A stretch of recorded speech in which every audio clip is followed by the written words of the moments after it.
When I first came across the recent news about Flathub, I thought something was seriously wrong.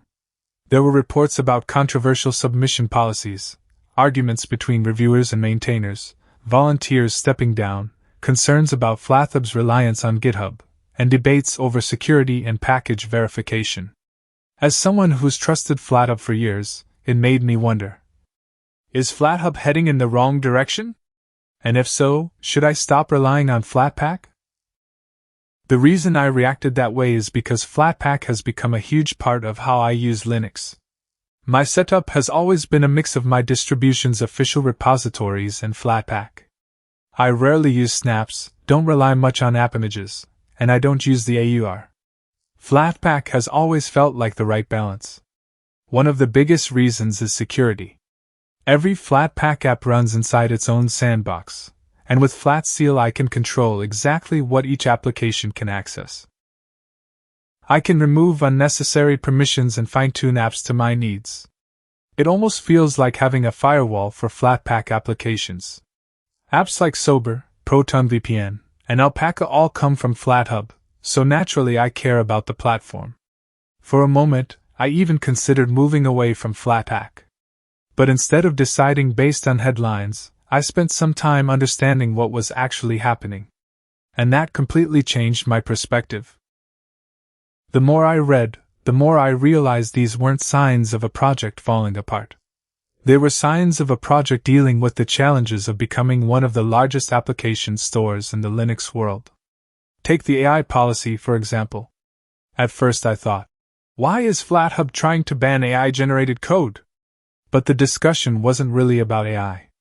It was about accountability. If maintainers submit code they didn't write or don't fully understand, it becomes much harder for volunteer reviewers to verify it or maintain it later. Whether or not you agree with every detail of the policy, I could understand why Flathub wanted to address that. Then I started thinking about it as a Linux user. We recently saw malicious packages appear in the AUR, reminding us that even trusted community repositories can become targets for supply chain attacks. No package ecosystem is immune. That made me appreciate why Flathub wants stricter reviews. If they reduce the chances of malicious or poorly maintained software reaching users, that's probably a good thing. I also realized something important. The technology behind Flatpak hasn't suddenly become insecure. Applications are still sandboxed. Permissions can still be restricted.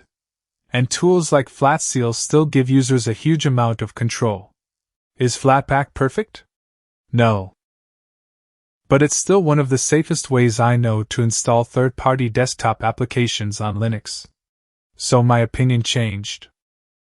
Instead of seeing these headlines as signs that Flathub was dying, I started seeing them as signs of a project trying to strengthen its processes. As a platform grows, expectations get higher. Security standards become stricter. Reviews become more important.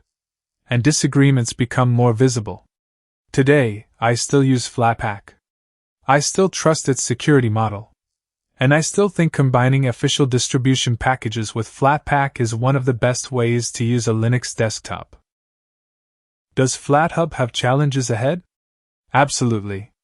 But I no longer see those challenges as a reason to abandon the platform.